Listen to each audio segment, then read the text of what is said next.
वाशिम शहरात तणावाचे वातावरण. 12 मे रोजी दुपारी सुमारे 12 वाजता शहरातील पाटणी चौकात दोन व्यक्तींमध्ये झालेला किरकोळ वाद काही तासातच एका मोठ्या संघर्षात परिवर्तित झाला. या वादानंतर शहरात अफवा पसरल्या आणि पाहता पाहता दोन्ही समाजांमध्ये तणावाचे वातावरण निर्माण झाले. रात्रीच्या सुमारात काही वेळातच दोन्ही गट आमनेसामने आले आणि दगडफेकीला सुरुवात झाली. पोलीस प्रशासन सज्ज होते. जिल्हा पोलीस अधीक्षक अनुज तारे यांच्या मार्गदर्शनाखाली पोलीस तात्काळ घटनास्थळी दाखल झाले आणि परिस्थितीला नियंत्रणात आणण्यात आले. या प्रकरणी आतापर्यंत 20 ते 25 जणांची ओळख पटली असून 6 जणांना अटक करण्यात आली आहे. दगडफेकीचे व्हिडिओ फुटेजेस तपासून उर्वरित आरोपींचा शोध सुरू आहे. अफवा पसरवणाऱ्या विरुद्ध कठोर कारवाई केली जाईल असा स्पष्ट इशारा देखील पोलीस अधीक्षकांनी दिला आहे. सध्या वाशिम शहरात पोलीस बंदोबस्त तैनात असून परिस्थिती पूर्णपणे नियंत्रणात आहे. मात्र नागरिकांनी शांतता आणि संयम बाळगावे असे आवाहन प्रशासनाकडून करण्यात आले आहे. आपल्या परिसरातील आणि महाराष्ट्रातील चालू असलेल्या घटनांचा अचूक वेध घेण्यासाठी प्राईम न्यूज मराठीला सबस्क्राईब करा. नवा विचार, नवा दृष्टिकोन, अर्थातच प्राईम न्यूज मराठी.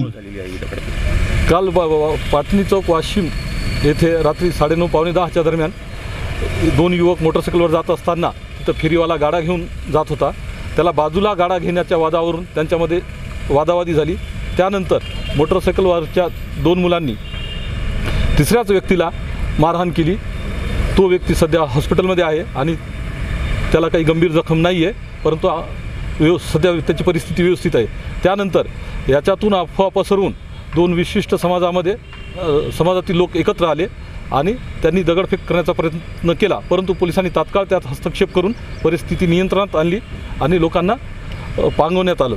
त्यानंतर सध्या रात्रीपासून पोलीस हद्दीमध्ये शांतता असून पेट्रोलिंग आणि फिक्स पॉईंट लावण्यात आलेले आहेत. सध्या मार्केट सर्व सुरळीत सुरू आहे. कोणी कोणत्याही अफवावर विश्वास ठेवू नये.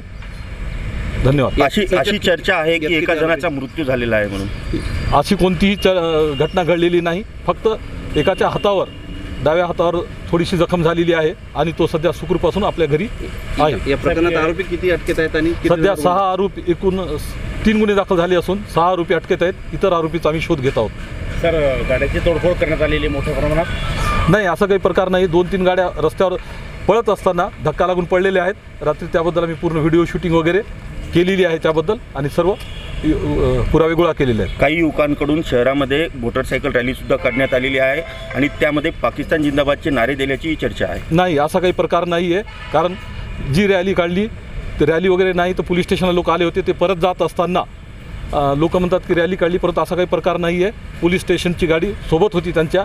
त्यानंतर त्यांना पांगवण्यात आलेलं आहे.